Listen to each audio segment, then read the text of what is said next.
দুই নম্বর কারণ হলো রোজা ভাঙ্গার দুই নম্বর কারণ, মনে রাখবেন, রোজা ভাঙ্গার দুই নম্বর কারণ হলো কেউ যদি রমজান মাসে নাকের ভিতরে তেল দেয়, নাকের ভিতরে কি দেয়, অথবা ঔষধ জাতীয় কোনো কিছু যদি নাকের ভিতরে দেয়। দেখবেন নাকের ভিতরে যদি ড্রপ ব্যবহার করি আমাদের মুখের ভিতরেও স্বাদ লাগে, হয় তিতা লাগে না হয় মিষ্টি লাগে, একটা না একটা তো লাগেই। কি বলেন, লাগে না? যারা নাকের ভিতরে ড্রপ ব্যবহার করছেন ঠান্ডার কারণে বা বিভিন্ন কারণে, নাকের সমস্যার কারণে, দেখছেন না যে নাকের ভিতরে ড্রপ দিলে একটু পরে মুখে স্বাদ আস্বাদন হয়, মুখে মজা লাগে। কথা বুঝতে পারছি?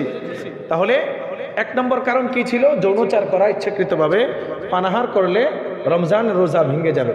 কথা বুঝতে পারছি? ওই ব্যক্তির উপর কাজা কাফারা দিতে হবে, অর্থাৎ লাগাতার 60 দিন কি রাখতে হবে, রোজা রাখা তার জন্য ওয়াজিব। এক নম্বর কারণ।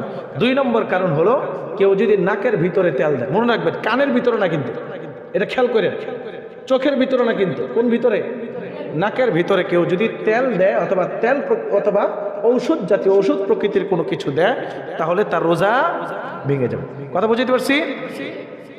তিন নম্বর কারণ হলো কেউ যদি ইচ্ছাকৃতভাবে মুখ ভরে বমি করে, ইচ্ছাকৃতভাবে মুখ ভরে বমি করে, মুখ ভরে, একটা হলো সামান্য ঢেকুর আসছে ফালাই দিছে, সামান্য তিক্ত ঢেকুর আসছে ফালাই দিছে, আর একটা হলো মুখ ভরা, মুখ ভরে বমি করে না, অস্বাভাবিক যে বমি, এ মুখ ভরা যদি কেউ বমি করে ইচ্ছাকৃতভাবে, কেমনে?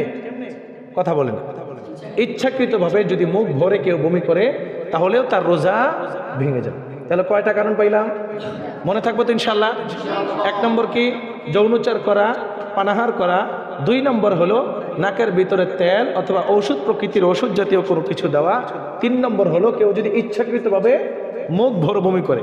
মনে থাকবো তো ইনশাল্লাহ? চার নম্বর হলো মুখের ভিতরে বমি আইসা পড়ছে, মুখের ভিতরে বমি আইসা পড়ছে।